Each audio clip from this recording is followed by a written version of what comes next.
Hola, ¿cómo está?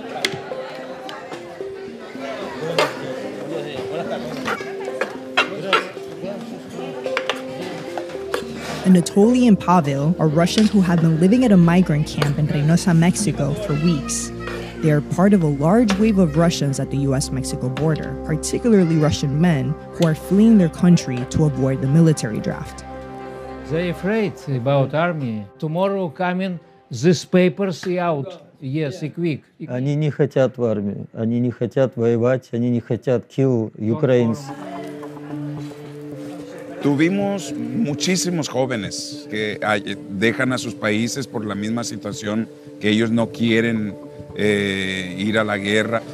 Pastor Hector Silva runs the Senda de Vida migrant camp and is used to welcoming migrants from Haiti and Central America. Now, thousands of miles away from Ukraine, Pastor Silva is also feeling the effects of the war. ¿En qué momento se empezó a dar cuenta de que había una población rusa bastante grande? Voy a decir un año. Entonces, primero tuvimos familias que eran ucranianas y venían también por el mismo tema, huyendo de sus países, pero cambió.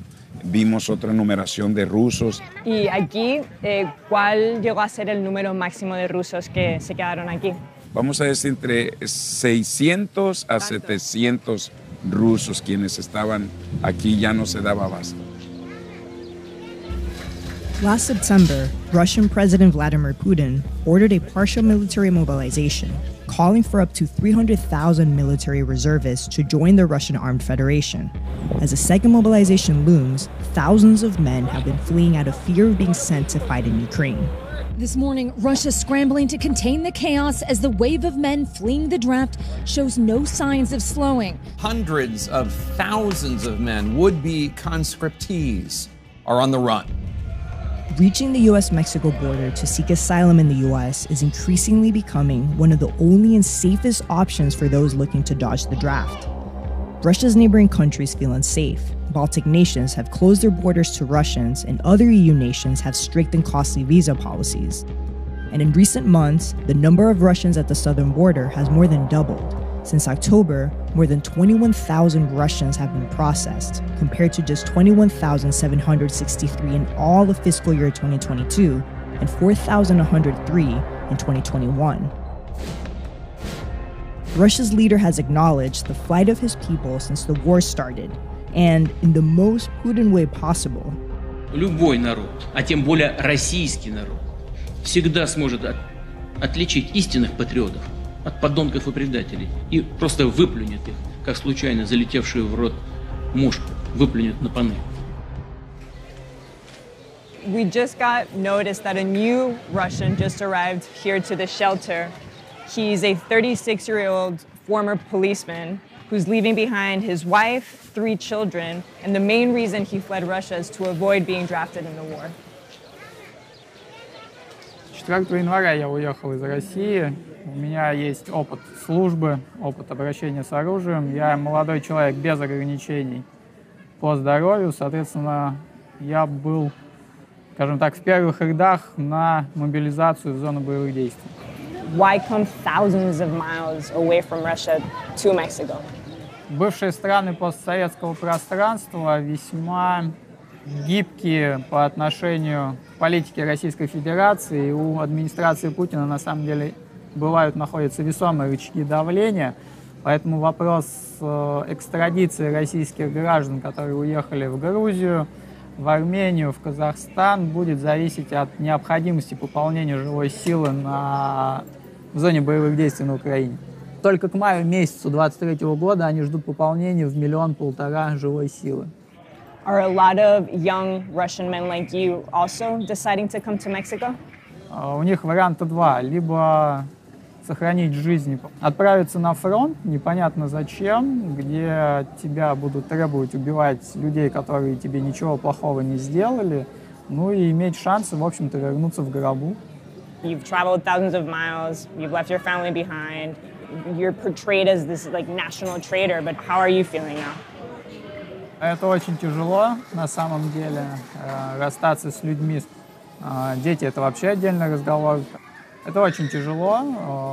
У меня все получится, и получится наладить новую жизнь уже в безопасной, свободной стране, где людей просто по желанию одного человека не собирают толпой и не гонят на войну.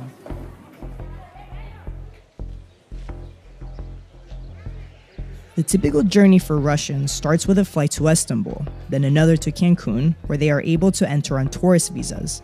But unlike many other asylum seekers in Mexico, many Russians have enough money to stay in hotels, where they spend their days closely monitoring a new app from US Customs and Border Protection, which alerts them to when they can cross the border with an appointment. So we're meeting a husband and wife from St. Petersburg who left everything behind in Russia and left because of the war. Like thousands of other Russians that are scattered throughout these Mexican border towns, they're living in a hotel room and their life has been in limbo at least for the last 2 months. They actually just received notice that they'll be able to cross into the United States in the next couple of days. Да, Стин. Ты еще хочешь печенье? Ну, держи мою вот так. Maxim and his wife Marina left Russia 2 months ago. Maxim is not sure if he ever received an official draft notice, but he was not willing to stay and find out. Next door to their hotel room is another Russian family, and above them are several more. In September, Putin ordered a partial mobilization. What was the community's reaction to that? Ну, конечно, это был ужас, да, люди. Многие испугались. Независимо от того, что проходил я военную службу, нет, но мобилизации я подлежу, как бы. As his wife, what was your reaction? Чувства были отвратительные. Это негатив, это боязнь за свою семью, это бесконечный дома разговоры о том, что нам нужно что-то предпринимать для того, чтобы покидать Россию. Такое сложное решение, потому что, ну, там вообще вся моя жизнь, как бы, у меня была хорошая работа, бизнес. У меня остался там сын, у Марины осталась там дочь, как бы, и нам пришлось все продать и быстро решить этот вопрос, чтобы, как говорится, в последний вагон запрыгнуть. How old is your son? 21 год. So he's in the prime draft age. How are you handling that? Конечно, я этого боюсь, просто сейчас он учится, и пока еще нету прецедента. А как только он закончит обучение, конечно, я хочу его быстренько оттуда. How many people you know personally, how many men and their wives, how many of them have fled the country because of this fear of being drafted? По новостям, если только по новостям, то это 1000 людей. Здесь в Мексике тоже 1000 людей. Каждый день летели самолеты от 50 до 100 и выше человек. И по группам мы смотрим, сколько здесь людей. Да, мы в шоке. Как и везде встречаем в магазинах, в отелях. Given the amount of Russians that are fleeing, is there any fear that the government will start preventing that? Так мы уже знаем случаи, уже происходят. Самолетов при нас, это мы были свидетелями того, что в Стамбуле семью развернули, не посадили на самолет в Амстердам. Сказали, вас Амстердам не хочет принимать. И сейчас мы тоже слышим по информационным каналам, что люди говорят, что стало очень проблематично приехать в Мексику. Да и из России вылететь сейчас стало гораздо сложнее. Да. Are you in touch with any people in Russia that are also interested in coming? Я с женщиной из Беларуси общаюсь, она сына отправляет на днях. Человек месяц, недели 2 назад он с нами вышел на связь, что он хочет уехать из Санкт-Петербурга, он уже здесь, в Мексике. И прослеживая чат, каналы Telegram, WhatsApp, я читаю все больше и больше, которые люди находятся сейчас в России, и они спрашивают у людей, у нас, как добраться, что делать. То есть мы подсказываем, как это все проходит, и помогаем, чем можем. What do you think is important for people to know about what's really happening in Russia? То, что это война одного человека, это все прекрасно понимают. И мы в этом участвовать не хотим, в этой войне. Надо заканчивать с этой войной, и вообще с этим режимом надо просто заканчивать. Вот что я хочу, чтобы Россия стала свободной страной. Демократической страной. Maxim and Marina consider themselves lucky to have been able to leave Russia's borders, enter Mexico with tourist visas and enough money on hand. Others are waiting in nearby countries to make their way to Mexico. We're about to call a 27-year-old Russian who's now in Kazakhstan. He left Russia exactly 2 weeks after the first partial mobilization. He has every intention of apparently reaching the US-Mexico border soon, crossing over to the United States to restart his life, and we'll be doing a phone call with him instead of a video call because he's scared of potentially being charged with discrediting the Russian army. Did you ever receive a draft order? Were you ever directly contacted by the military? Повестка в декабре получал. Просто где я прописан, на тот адрес пришли и отдали повестку. So what are the repercussions for you right now? No, you received a draft order. If you're expected to serve, what does this mean for you right now? Ну, не могу сказать, как там сложится. Просто мне кажется, если я пересеку границу, и военкомат просто дальше продолжит меня искать. Ну, если скрываться, то не найдут. Do you feel safe? В Казахстане нет, я не чувствую себя безопасно здесь. Начало войны, просто состояние тильта было, нервное потрясение, напряженное состояние. И было какое-то отрицание всего происходящего. Ты думал, как может одна страна напасть на другую. А мобилизация это была, так скажем, последняя стадия уже этого терпения. Я и направиться в Мексику и попросить политического убежища. I mean, this is a long trip to make. Does it feel lonely? Like, what does it feel emotionally for you to be going through all of this? Не сильно одиноко, опустошение. The influx of Russians in Mexico is continued evidence of the historic mass exodus from Russia, last seen when the Soviet Union collapsed.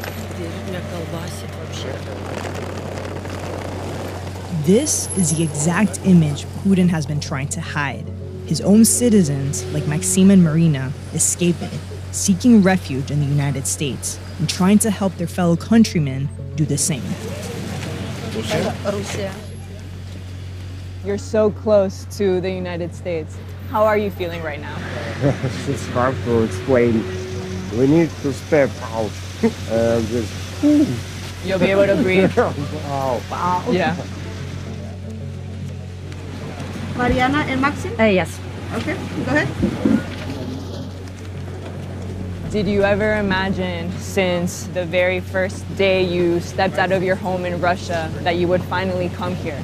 It was our dream, and step by step, now we're here.